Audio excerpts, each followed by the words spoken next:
itu adalah hal yang buruk dan mencoreng nama diri dan kehormatan partai.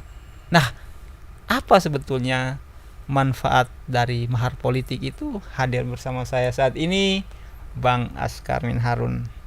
Oke, Bang Askarmin, kita tahu tema hari ini mahar politik muluskan posisi.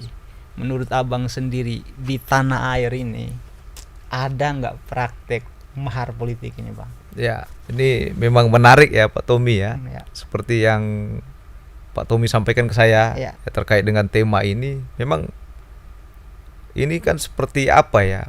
Seperti angin ya. Ya. Kita rasakan itu ya kan. Tapi kan dalam konteks pembuktian yang Ya, Pak Tommy sampaikan tadi itu sulit untuk dibuktikan. Ya. Kecuali ada pengakuan-pengakuan dari pelaku-pelaku Ya. ya.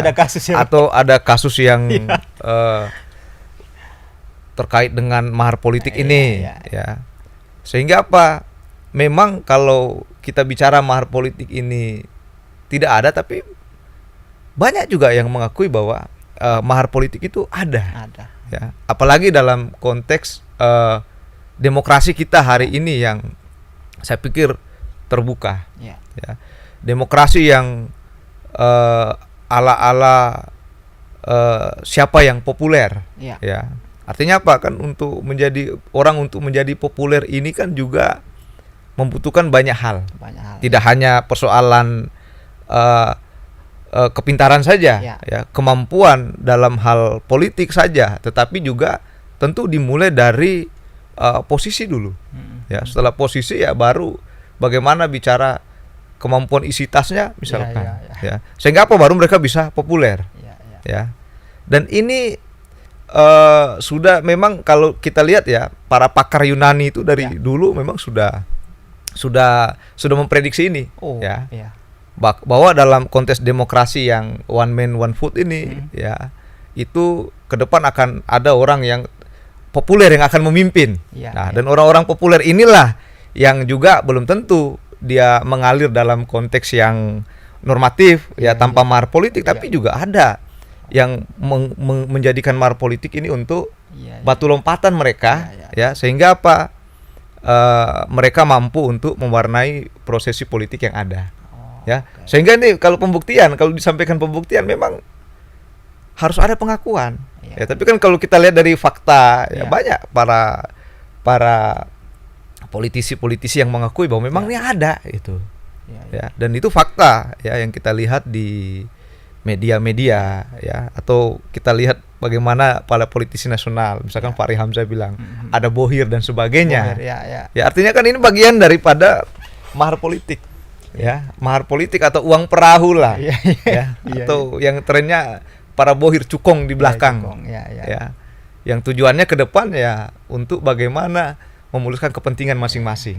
Ya. Seperti itulah Bang Tommy. Benar. Ya. Oke, Bang Askarmin. Tadi abang sempat bilang bahwa bahkan filsuf-filsuf Yunani pun sudah memprediksi itu.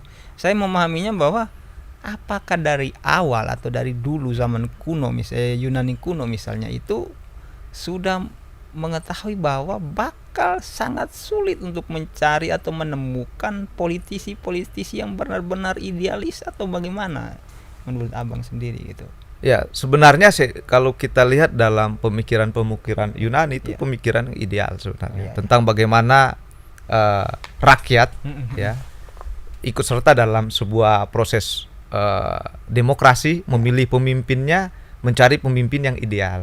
Tetapi kan dalam konteks perkembangan zaman sekarang ini ya tentu ada sisi negatif tadi. Ya, bahwa orang mau populer di era demokrasi seperti sekarang ya itu butuh perahu. Ya. Orang butuh perahu ini juga tentu juga ada yang mungkin normal karena dia kader partai yang beranjak dalam sebuah proses kaderisasi. Ada yang bukan kader partai tetapi mungkin mau langsung ya instan ya menjadi sosok pemimpin. Ya, baik itu dalam konteks legislatif maupun pilbub, pilwako, pilkada ataupun pilpres ya. Sehingga apa? Inilah jalan yang akhirnya digunakan oleh orang atau oknum tertentu dalam sebuah perahu partai tadi ya untuk bagaimana memuluskan tadi itu. Sehingga inilah sebenarnya sikap ini mahar politik itu.